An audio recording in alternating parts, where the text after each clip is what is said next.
নমস্কার বন্ধুরা, আজকের আমাদের আলোচনার বিষয় হলো টিকটিকিকে নিয়ে। চলুন শুরু করা যাক। প্রথমেই টিকটিকির প্রজাতি সম্পর্কে জানা যাক। আন্টার্কটিকা বাদ দিয়ে পুরো পৃথিবীতে 7,000-এরও বেশি প্রজাতি রয়েছে এই টিকটিকির। একটা টিকটিকি কয়েক সেমি থেকে 3 মিটার পর্যন্ত লম্বা হয়ে থাকে। পৃথিবীর সবথেকে ছোট টিকটিকি হলো ব্রুকেশিয়া মাইক্রো। এরা সর্বাধিক 3 সেমি পর্যন্ত হয়ে থাকে। এবং পৃথিবীর বৃহত্তম টিকটিকি হলো কমোডো ড্রাগন। এরা সর্বাধিক 3 মিটার পর্যন্ত হয়ে থাকে এবং ওজনে 70 কেজি পর্যন্ত হয়ে থাকে। টিকটিকি সাধারণত গোলাকার ধর, ছোট ঘাড়ে, উঁচু মাথা, 4টে পা এবং লম্বা লেজ হয়ে থাকে। যদিও কিছু প্রজাতির পা নেই।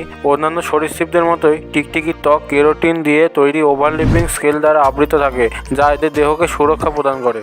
এবার জানা যাক এদের জীবনচক্রের সম্পর্কে। বাসস্থান: সমুদ্রপৃষ্ঠ থেকে 5,000 মিটারের মধ্যে প্রায় 60% প্রজাতি বসবাস করে। এছাড়া বাকিরা বিভিন্ন গাছে, পাথরে, ভূগর্ভে, মরুভূমিতে বসবাস করে। খাবার: টিকটিকি ছোট প্রজাতিগুলি সাধারণত পোকামাকড়, ফড়িং, মাকড়সা, পিঁপড়ে, শামুক ইত্যাদি খেয়ে জীবন ধারণ করে। আর বৃহত্তম প্রজাতিগুলি মাছ, ব্যাঙ, পাখির ডিম এইসব খেয়ে থাকে।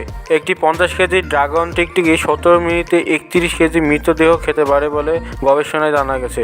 আর মাত্র 2% প্রজাতি এমন যারা তৃণভোজী। এরা ফুল, ফল, পাতা খেয়ে জীবন ধারণ করে।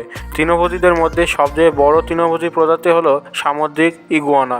এরা শৈবাল, ক্লেপ ও বিভিন্ন সামুদ্রিক উদ্ভিদ খেয়ে জীবন ধারণ করে।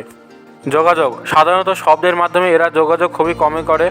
সঙ্গীকে আকৃষ্ট করতে শরীরকে বিভিন্ন ভঙ্গিতে নড়িয়ে, পুশ আপের মতো মাথা নাড়িয়ে, দেহের রং পরিবর্তন করে বিভিন্ন প্রাকৃতিক সংকেতের মাধ্যমে এরা যোগাযোগ সম্পন্ন করে। প্রজনন: এরা আভ্যন্তরীণ নিষিক্তকরণের ওপর নির্ভর করে।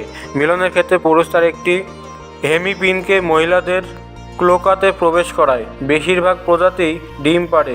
মাত্র 20% টিকটিকি এমন যারা সরাসরি বাচ্চা জন্ম দেয়। লিঙ্গ নির্ধারণের ক্ষেত্রে তাপমাত্রার উপর এদের নির্ভর করে থাকতে হয়। তাপমাত্রা কম হলে ডিম থেকে মহিলা এবং বেশি হলে ডিম থেকে পুরুষ শিশুর জন্ম হয়।